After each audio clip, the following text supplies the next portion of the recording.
हमारे लालू प्रसाद यादव जी देखिए, ये पैसे के दम पर बिहार में मुख्यमंत्री नहीं बने, अपने लोगों के सहयोग से बिहार का मुख्यमंत्री बने। साथियों, अपने लोगों के सहयोग से। उसी तरीके से आपको हमको संघर्ष करना है। और आप देखिए, जिसका सरकार होता है वो कहता है कि मैं सरकार वाला जात हूं, उसका जल्दी आता है। थाना पुलिस में भी अगर उसका कोई पैरवी होता है, थाना पुलिस भी सुनता है। और जब सरकार में पावर नहीं रहिएगा तो 50 धक्का खाना पड़ेगा। हफ्ता रोज पहले परमिशन के लिए दिया गया था, लेकिन रात में 11 बजे रात को परमिशन मिला, क्योंकि आप सरकारी जात नहीं है। और जो पावर सिस्टम में है उसके बाद 4 दिन पहले परमिशन पहुंच जाता। इसलिए साथियों, पावर में आइए। आज मैं जिस मुकाम पे पहुंचा हूं, मैं अपने दम पे नहीं पहुंचा हूं, आपके सहयोग से पहुंचा हूं। आपने जब कहा कि सरदार आप आगे बढ़ो, हम आपके साथ हैं, तब जाके बिहार से लेकर दिल्ली वाले लोग हमसे डरता है। आज बिहार में हमने एक परिवर्तन लाया, हमने एक पहचान बनाया है। कल तक निषाद का बेटा एक टिकट मांगने के लिए पूरी उम्र बिता देता था, एक टिकट नसीब नहीं होता था। लेकिन आज निषाद का बेटा टिकट मांगता नहीं है, टिकट बांटता है। ये हमारी पहचान है साथियों।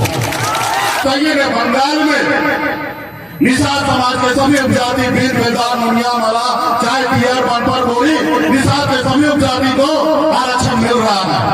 आप दिल्ली चले जाइए, दिल्ली में सभी को आरक्षण मिल रहा है, लेकिन बिहार में नहीं मिल रहा। ये किसकी जवाबदेही है? ये तो सरकार का जवाबदेही है कि देश एक है, संविधान एक है, देश के प्रधानमंत्री एक है। हमें आरक्षण दे, लेकिन नहीं देगा। एक गलती तो उनका है और दूसरा गलती आपका और हमारा है कि हम अपने हक अधिकार के लिए संघर्ष नहीं कर रहे, लड़ाई नहीं लड़ रहे हैं। और ये आपका हक है साथियों। अगर आप पसीना बहाइएगा, लड़ाई लड़िएगा, तो आपके आने वाला पीढ़ी जो है वो बेहतर जिंदगी जिएगा। इसलिए साथियों, हमने इस बार नारा दिया है, आरक्षण नहीं तो गठबंधन नहीं, गठबंधन नहीं तो वोट नहीं, अब वोट नहीं तो दिल्ली का सरकार नहीं। आज वो डरने लगे हैं और डराना है, उनको बताना है कि मोदी जी अगर निषाद समाज को आरक्षण अगर लागू नहीं करेंगे तो आने वाला समय में हम आपके साथ नहीं रहेंगे। अगर हम साथ नहीं रहेंगे तो बिहार में जीरो हो जाइएगा, जीरो हो जाइएगा। लालू प्रसाद जी संघर्ष किए, उनके समाज के लोगों ने संघर्ष किया। आज देखिए, तेजस्वी प्रसाद यादव जी बिना कुछ किए हुए बिहार में डिप्टी सीएम बने हुए हैं। क्यों? क्योंकि उनके पिताजी मेहनत किए थे। अगर उनके पिताजी मेहनत नहीं करते तो आज बिहार में डिप्टी सीएम तेजस्वी प्रसाद नहीं होता। इसलिए साथियों, आज अगर आप मेहनत कीजिएगा, आप अगर संघर्ष कीजिएगा, तो आपका आने वाला समय में आपका भाई, आपका बेटा, आपका अपना बिहार में मुख्यमंत्री रहेगा, डिप्टी सीएम रहेगा। अगर आज भी अगर आप अपने वोट को ताकत को नहीं समझिएगा, तो जिस तरीके से आज हम पसीना बहा रहे हैं, मेहनत कर रहे हैं, संघर्ष कर रहे हैं, आप और हम मिलकर उसी तरीके से हजारों साल तक मेहनत और संघर्ष करते रहना है साथियों। क्या देश का प्रधानमंत्री घबराता है कि नहीं मुकेश सहनी को साथ लो, नहीं तो बिहार में जीरो हो जाओगे। एक तरफ दूसरे तरफ के लोग भी चाहता है कि सहनी जी आ जाइए हमारे साथ। तो हमको ना विधायक बनना है, ना सांसद बनने का सपना है। हमें तो एक ही सपना है कि हमारे समाज को आरक्षण मिल जाए।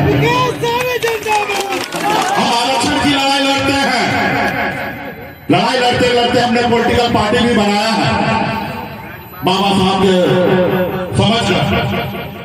लेकिन हमारी पहली लड़ाई है आरक्षण, और जब तक आरक्षण मिलेगा नहीं तब तक लड़ाई लड़ते रहेंगे। आपने देखा ना, 4 ही विधायक था मेरे पास, लेकिन 74 से कम नहीं था। बिहार में हमारे बम्पर सहयोग में बिहार में सरकार बना था। अगर हम समर्थन नहीं देते तो बिहार में सरकार नहीं बनता। लेकिन बिहार में काम तो है नहीं, आरक्षण तो भारत सरकार को काम है करना, लेकिन आप और हम जागरूक होंगे यूपी बिहार झारखंड में तो अपने दम पर कम से कम 25 से 30 सांसद हम बना सकते हैं साथियों, 25 से 30 सांसद बना सकते हैं। जिसके साथ जाएंगे वो 60 लोकसभा सीट जीत सकता है और जिनके दुश्मन बना लेंगे वो 60 लोकसभा हार सकता है। दिल्ली जो है वो लंदन से भी ज्यादा दूर हो जाएगा। ये ताकत हमारे पास है। सिर्फ जरूरी है लालू जी के लोग जैसे सोचते हैं वैसे आपको सोचना पड़ेगा। जैसे बहन मायावती जी के लोग उनके पार्टी के बारे में सोचते हैं वैसे आपको सोचना पड़ेगा।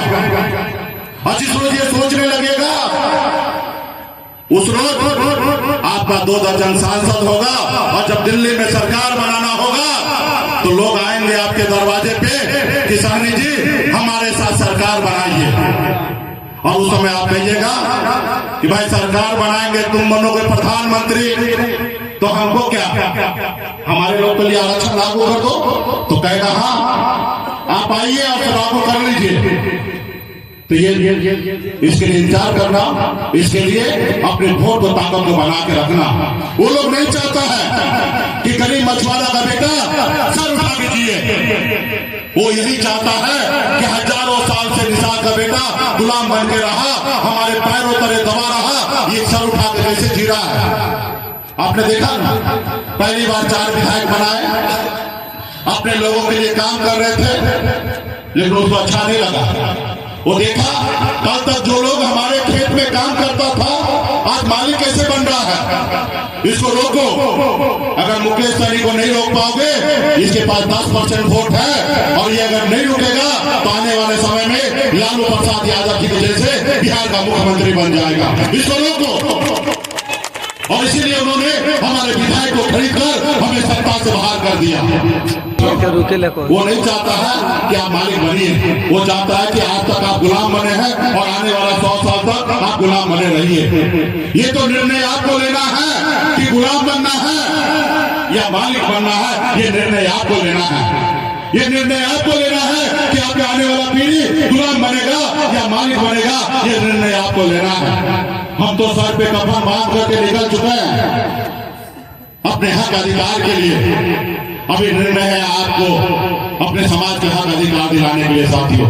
इसलिए एक एक निषाद का बेटा अपने आप को संगठन बनिए और अपना कर्तव्य को निभाइए। एक एक गांव में जाइए, अपने रिश्तेदार और नाता लोगों के पास जाइए और उनको बताइए कि 2024 का चुनाव का समय आने वाला है। जो हमारा आरक्षण की बात करेगा हम उनके साथ रहेंगे, जो हमारा हक की बात नहीं करेगा हम उनके साथ नहीं रहेंगे। ऐसा बताइए। तो क्या आप लोग लड़ाई लड़ने के लिए तैयार हैं? ये आवाज दिल्ली पहुंचेगा।